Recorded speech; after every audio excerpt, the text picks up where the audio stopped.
Sa iba pang balita, muling sinalubong ng ingay at protesta ang ikalawang araw ng pagpapatupad ng reforma sa Bureau of Customs. Ito'y matapos tumutol ang ilang empleyado sa ipatutupad na reorganization at balasahan sa pwesto. Balitaan mo kami, Noel Perfecto. Muling sinalubong na maingay na pag-ihip ng pito ng mga kawani at ilang pisyalis ng adwana ang ikalawang araw ng pinatutupad na pagbabago para maisaayos na ang maanumalyang transaksyones at operasyon ng Customs Bureau sa mga puerto sa bansa. Back to matter units ang sanhi ng araw-araw na noise barrage bilang di pagsang-ayon ng Asosasyon ng Empleyado ng Adwana sa direktiba na ipinalabas ni Secretary Cesar Purisima kamakailan.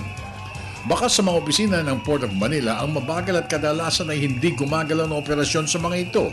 Bunsod na rin ng Customs Personal Order na naglilimita sa mga serbisyong maibibigay ng bawat empleyado ng adwana. Hindi naman nag-aalala si Commissioner Rufy Biazon sa mga kaganapan. Bagkos, inatasan pa nito ang lahat ng mga unit heads na suportahan ng mga pagbabago, partikular ang Return to Matter Unit Order ng kalihim ng pananalapi. It can be considered as subsequent CPO, no, or override the previous CPO. Meron namang provision yung CPO natin na unless other, yung sa dulo, di ba? This shall take effect unless otherwise revoked or may general provision ng ganun. So, hindi naman permanent ang mga CPO. You can always amend it as deemed necessary. Samantala, tungkol naman sa mga inirekomenda mga pagtatalaga ng mga bagong opisyalis ng ahensya, sinabi ni Biaso na ito'y mga rekomendasyon pa lamang at kanya itong bibigyan kapag nagpalabas na ng appointment papers ang Pangulong Benigno Aquino III. These are nominees, possible candidates to be appointed into the Bureau of Customs. Tayo naman, we just await any official designation or appointment from Malacanang, and we will readily work with anyone who will be appointed into the Bureau.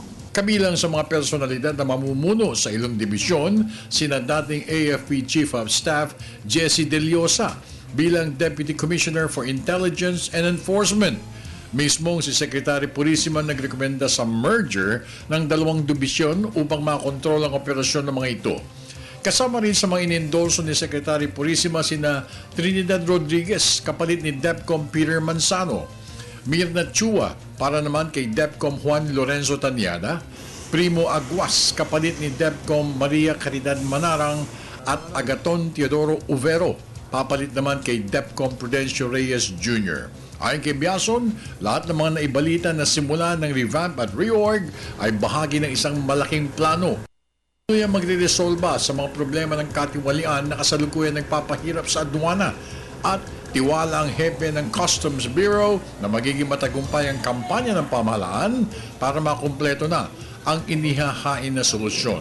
Para sa Telebisyon ng Bayan, ako naman si Noel Perfecto.